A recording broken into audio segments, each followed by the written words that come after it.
Muy buenas noches, bienvenidos al Espejo, a petición popular en nuestra mesa. César Vidal, ¿cómo estás?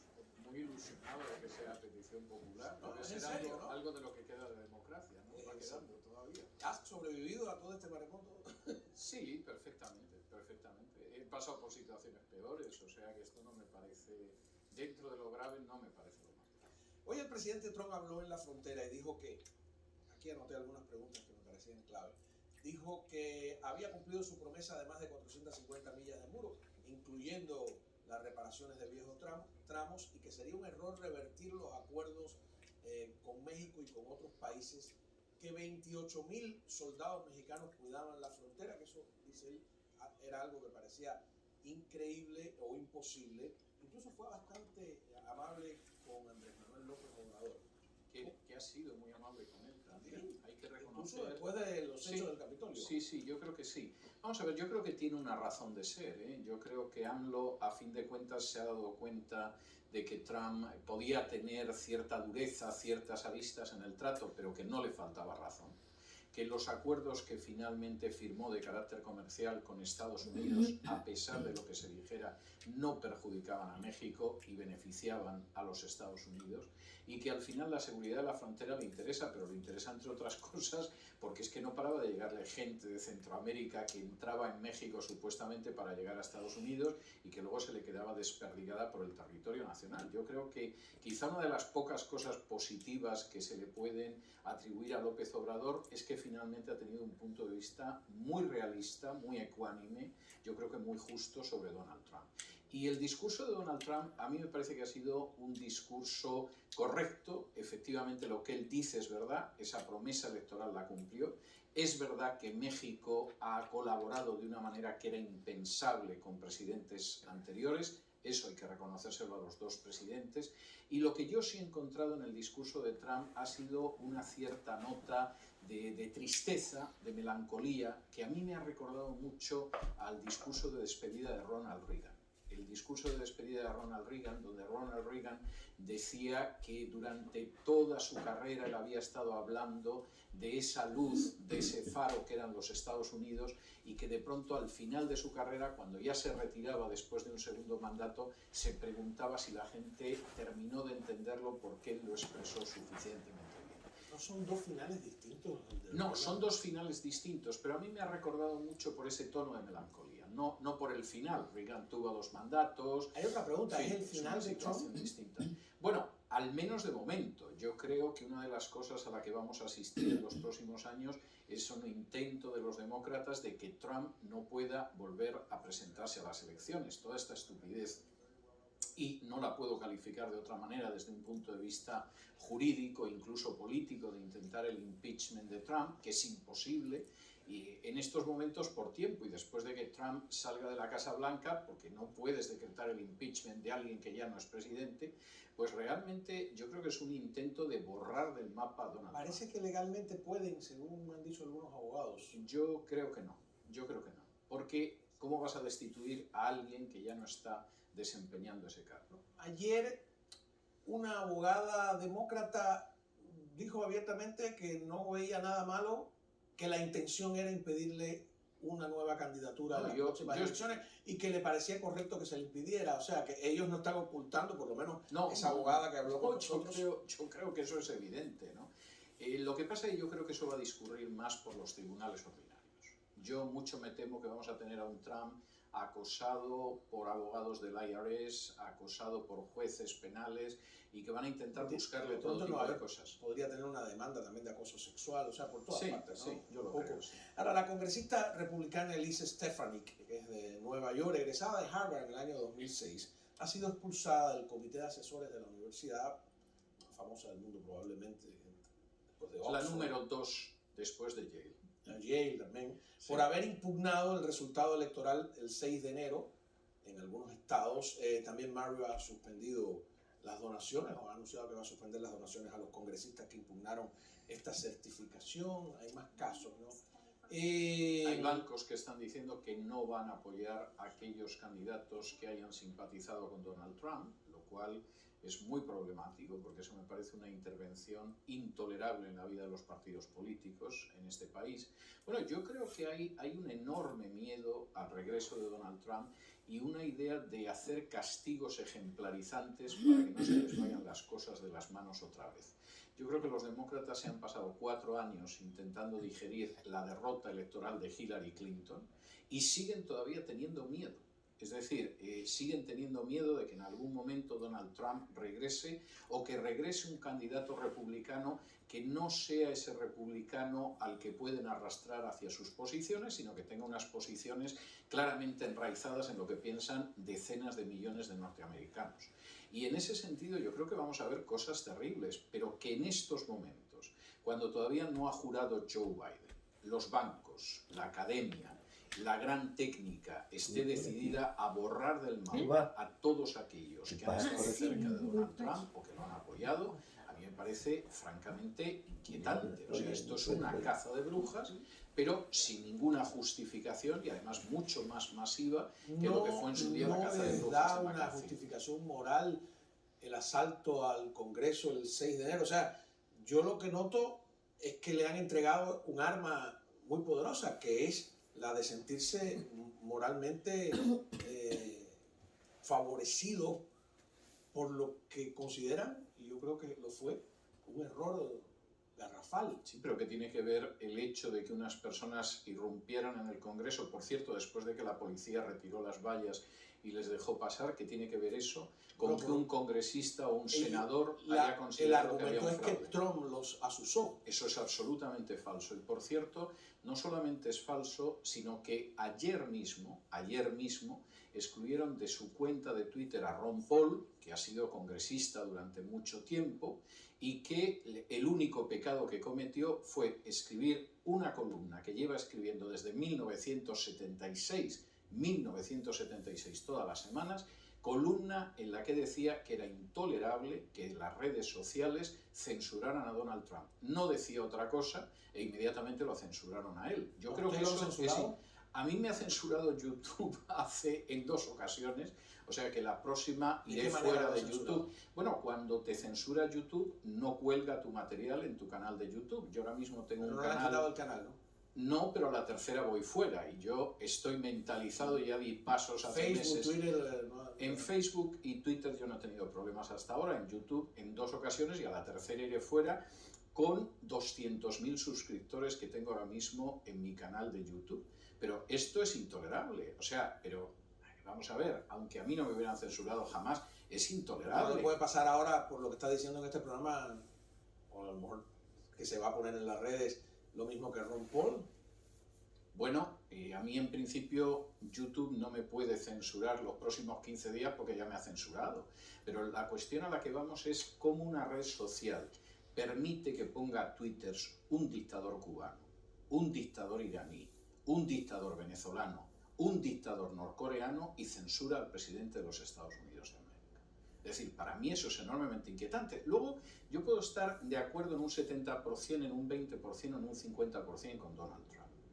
Pero que las redes sociales, más allá de lo que marca la ley, se permitan censurar a Donald Trump o al que sea, es intolerable.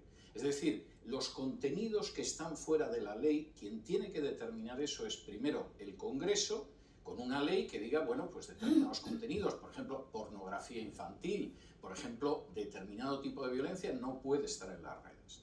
Y eso lo tendrá que aplicar un juez, como en todo el mundo. Pero que una red social que se supone que es un servidor neutro de materiales decida censurar al presidente de los Estados Unidos. El argumento que escuché ayer en boca de una invitada, también abogada, es que ellos son una empresa privada, pueden admitir o no admitir a quien quiera. Eso en este país es falso. Usted tiene un restaurante en este país y no le sirve una hamburguesa a un negro y le cierran el restaurante. Usted tiene en estos momentos una tienda de zapatos en este país y entra un homosexual y usted no lo atiende porque es homosexual y le cierran la tienda de zapatos y la ley lo sanciona. Y me va a contar alguien a mí que una red social puede censurar al presidente de los Estados Unidos y que eso es legal invocando un derecho de admisión. El presidente de los Estados Unidos es menos importante. Dicen que es peligroso el presidente. Sí, claro. evidentemente yo estoy de acuerdo con eso. Yo no tengo ninguna duda de que el presidente Trump ha sido muy peligroso para determinados intereses de ciertas personas en este país. Pero eso no significa que se le pueda censurar. Pero insisto, el presidente Trump y cualquier otro. Y sobre todo cuando en un momento determinado esas mismas redes sociales no están censurando a dictadores. O alguien me quiera a mí contar que el presidente Trump ha sido una mayor amenaza para la democracia que Nicolás Maduro, o que Díaz-Canel, o que Xi Jinping. Yo lo que noto es, como recibo las críticas directas de los televidentes, es que a ambos lados del conflicto muchos quieren que uno esté 100% de acuerdo. Entonces, usted ahora mencionó porcentaje, yo le digo, bueno, hay un 20% en que coincidimos, hay un 30%, no hay admisión. Entonces, mirando eso, mi pregunta es, ¿usted no ve ningún error que ha cometido Donald Trump desde el día de las elecciones? No, yo creo que Donald Trump ha cometido errores y además los he señalado en su día. ¿Cuáles serían los Vamos a ver, por ejemplo, para mí ha sido muy grave la política que ha seguido con Arabia Saudí, que es contraria a la política que él anunció que iba a seguir con Arabia Saudí. Y, por ejemplo, Donald Trump, llegado el momento, con Arabia Saudí ha pasado de una política de vamos a frenar a un poder que sostiene el terrorismo islámico en buena parte del mundo. Casi todo el terrorismo islámico depende de Arabia Saudí. Hay otra parte que depende de Irán, pero casi todo es de Arabia Saudí. Y hemos pasado a que Arabia Saudí es buena, es liberal y es tolerante. Como lo de Corea del Norte. Pero mi pregunta es, disculpe si no fui específico, en torno al tema electoral. Vamos a hacer una cosa, pausa, y cuando regresemos, César Vidal pues va a responder esta pregunta. ¿Ha cometido o no en esta disputa electoral el presidente Trump, desde su punto de vista, algún error? ¿Y cuán grave, en caso de que lo considere así, es o no? Ya volvemos.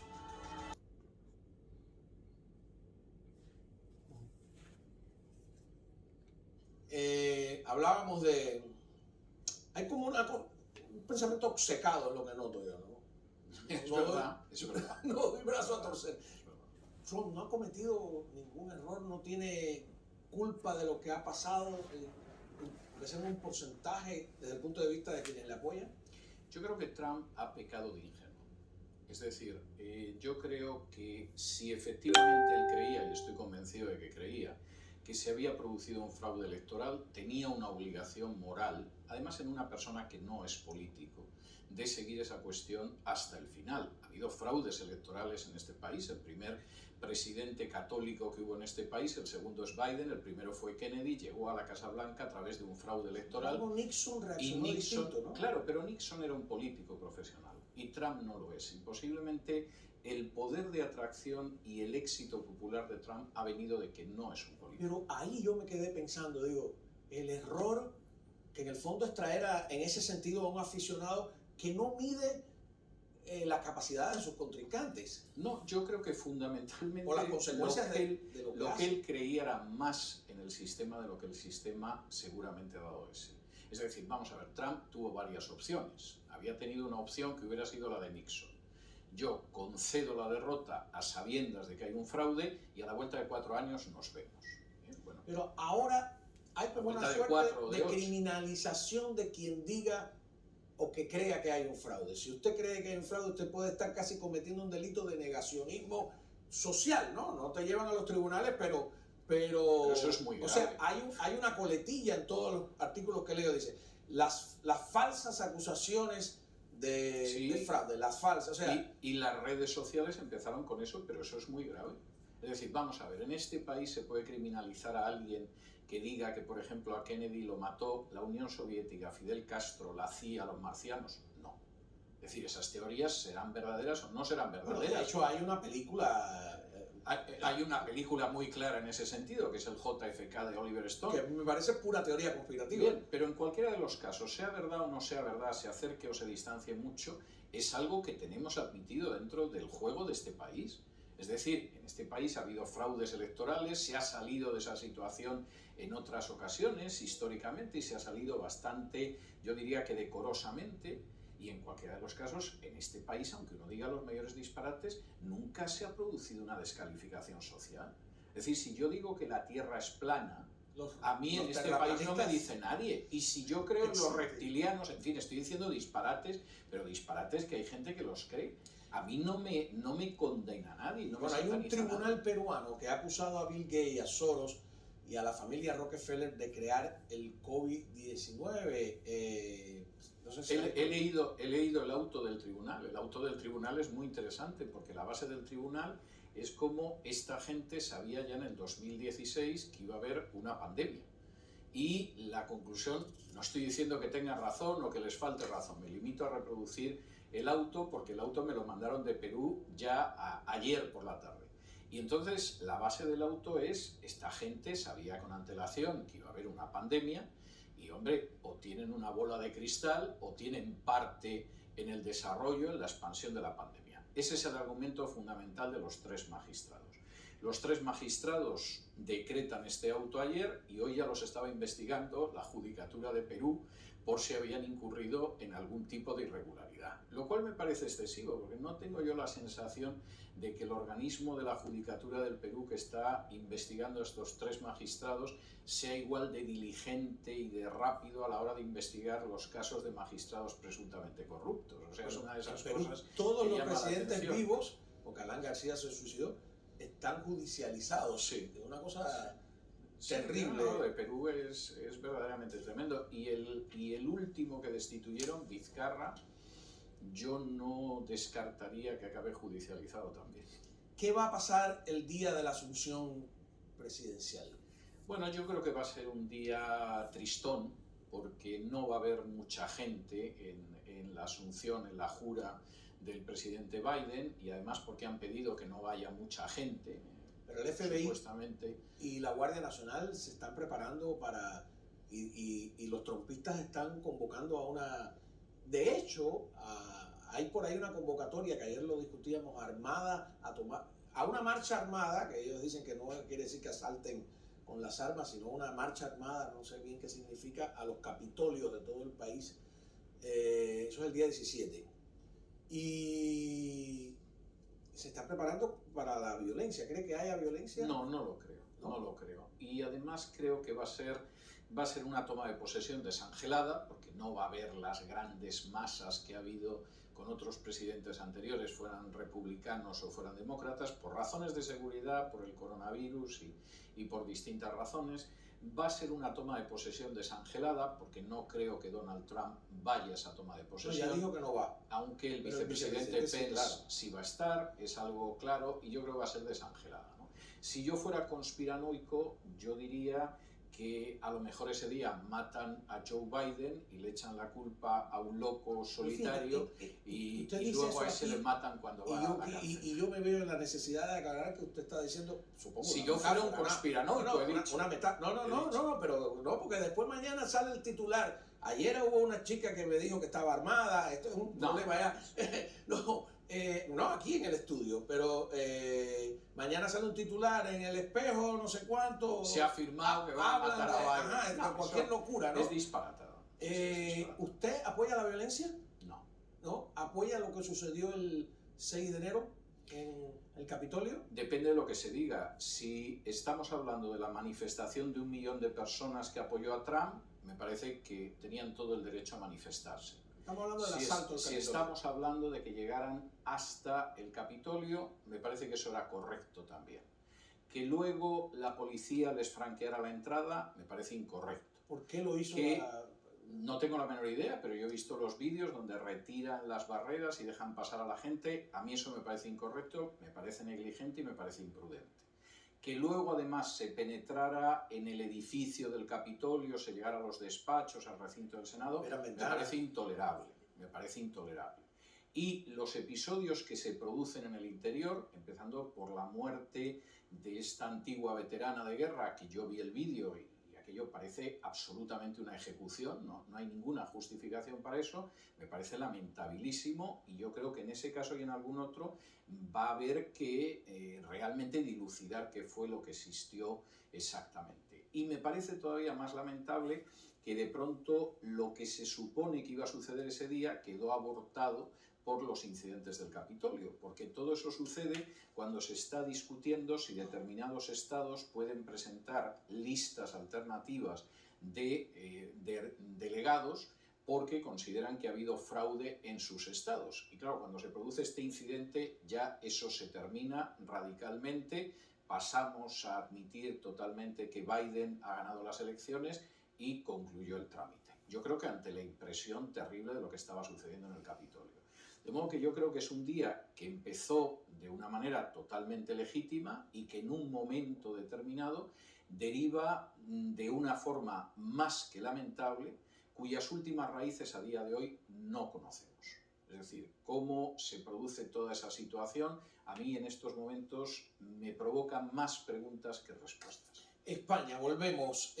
Podemos se rasga las vestiduras, tiene los peores calificativos o los correctos, como usted quiera, para este evento, pero hay políticos en España recordando que Podemos asusó eventos de este tipo. ¿Es cierto eso?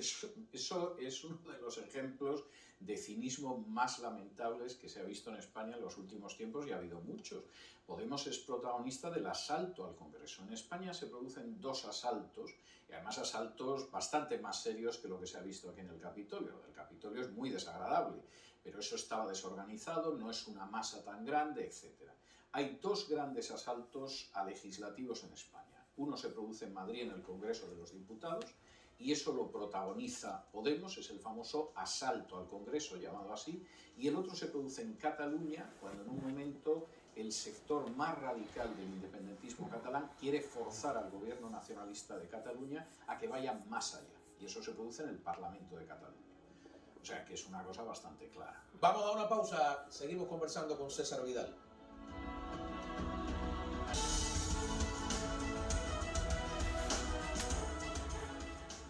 La asombrosa nevada de Madrid, César Vidal, ¿alguna señal del cielo? ¿Qué es esto? Bueno, en un meme que circulaba este fin de semana en España se decía: llevamos menos de un año de gobierno comunista y ya esto se parece a Moscú.